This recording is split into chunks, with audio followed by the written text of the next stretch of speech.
and school has actually been beating me unconscious. My upload schedule probably will be spotty with the coming months as well, but follow my Instagram at NotTubes if you want to check out what I'm up to most of the time. Giveaway under soon for the end of the year, by the way. But today is a special video. Recently, after years in this cursed hobby, I was honestly getting burned out. Another new board, another set of switches. My dopamine receptors for the keyboard hobby have been absolutely fried. Just like my attention span versus downloading TikTok, the Industrial Revolution has truly done irreversible damage. So, I needed some more stimulation, and Subway Surfers wasn't cutting it anymore. I needed something stronger. I had a taste of Elves, and I've seen a little too much MX, so what now? What part of this cursed, decrepit, money-sinking hell of a hobby could offer the stimulation that I craved so much? The Church of the Rubber Dome. I fell down the Topra rabbit hole and man, have been quite a evening. 2 months, 6 boards, financial literacy was written down, but too bad I cannot read. So, what is Topra? Topra switches are a electrocapacitive non-contact keyboard switch designed by Japan's Topra Corporation. I'm not going to go too deep into the specifications because I ain't reading all that. You can go study on your own. They also make other rubber stuff like this tire flap I found at the Panda Center that tired that spot. But Topra switches specifically are known for their unique ductility, and of course iconic board designs such as the HHKB.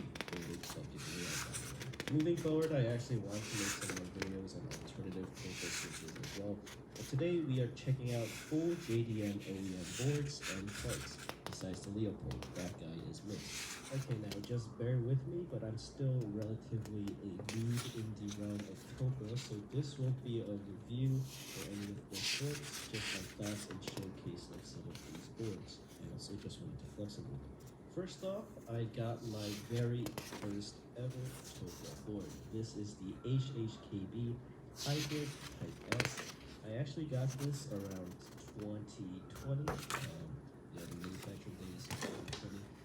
I wasn't too crazy about this board, I'm not gonna lie. It's definitely a super nice board, but over the years I didn't really like the sound or feel of it, even with it fully, modified and lubed and everything. This is mainly why I didn't delve into Topra until recently. I thought all Topra boards would be, relatively the same within the realm of this type of S, but it actually turned out that I personally didn't really like this specific, type of Topra board, which was silenced with newer domes. Anyways, here's a sound test of this board.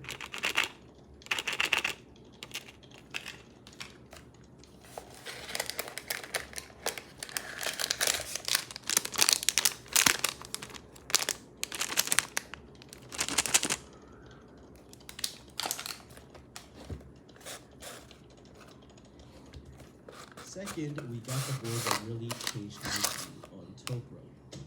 This is the HHKB Pro 2 that has been nicely piss yellow.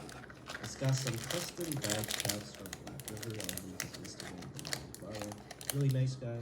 I picked this up from Japan and it is from 2012 with some nicely aged domes fully silenced. Now, I did not notice until recently, but Topra switches with age become more tactile since the rubber domes stiffen and makes the tactility sharper. In MX terms, so there is definitely a very comparison, but for your idea, the closest difference in tactility would be going from something like a T1 switch to something like maybe a GoYU4T in terms of tactility, but overall it is definitely quite noticeable, especially in the sound as well as feel.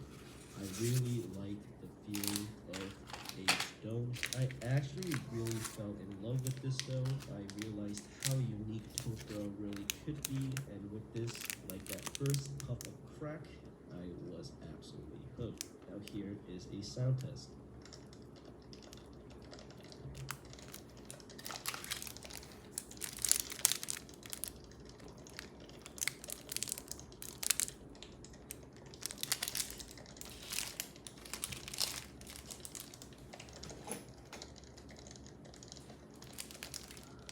Now, for our third board, we got yet another Pro 2. This one is made in 2015.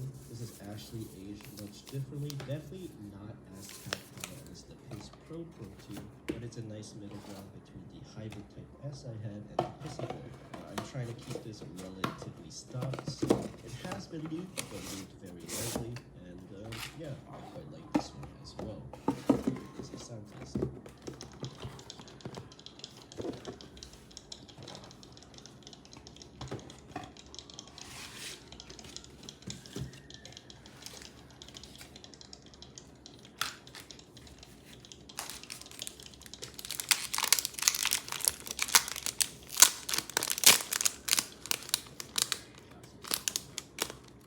I tried Baja Blast for the first time. This thing fucking slaps. So now we got some heavy hitters diverging from the HHQB. We got our very first real force. So the real forces that I'm actually showcasing today are custom builds. This one specifically is using the 91 UW case, which is originally this JIS layout.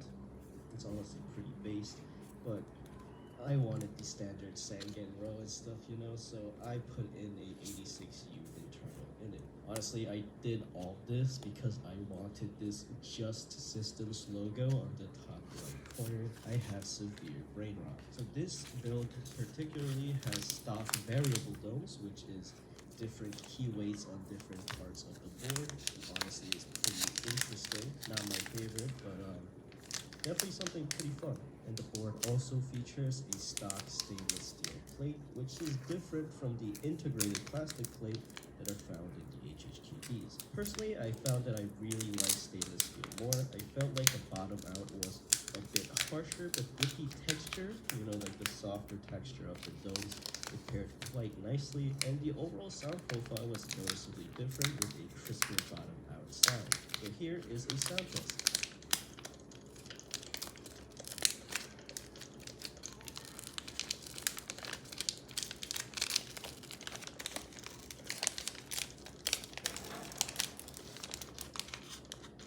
Alright, next up we have another Real Force build, this one being fully custom, and it is something that I've been daily driving for a little bit.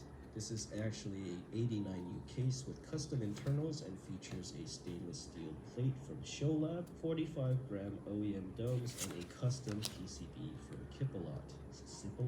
Kipalot? I'm sorry, bro, I actually don't know how to pronounce your name. But this man has been a godsend in the custom EC space, makes custom PCBs for all things Topra, and his projects are usually fully open sourced. What a goddamn gigachat. I'll leave his website and Instagram in my links below, so give this man a follow if you're interested in EC. Shout out to Kip, or Sid. But this board is honestly second up for my favorite Topra board out of my current collection. It sounds and feels amazing. The domes are aged very well, super snappy, and I am a sucker for a Win keyless TKO, which actually is decently hard to find for Topra boards. Anyways, here is a sound test.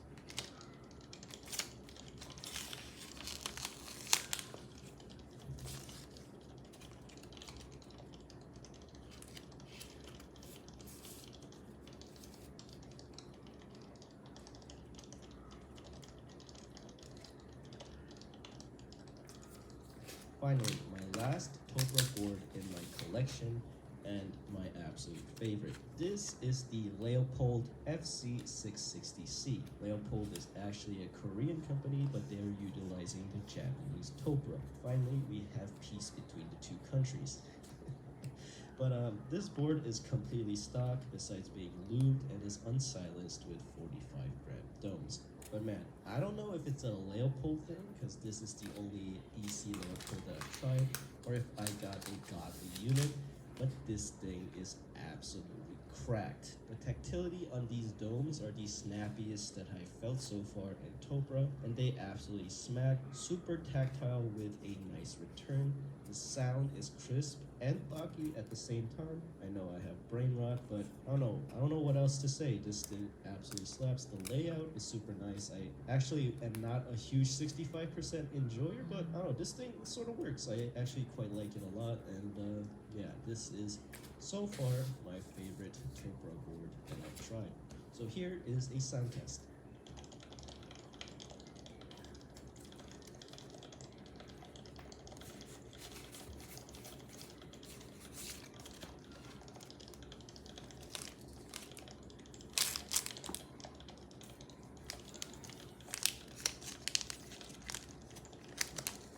So, why do I like Topher so much, and am I ever going back to MX?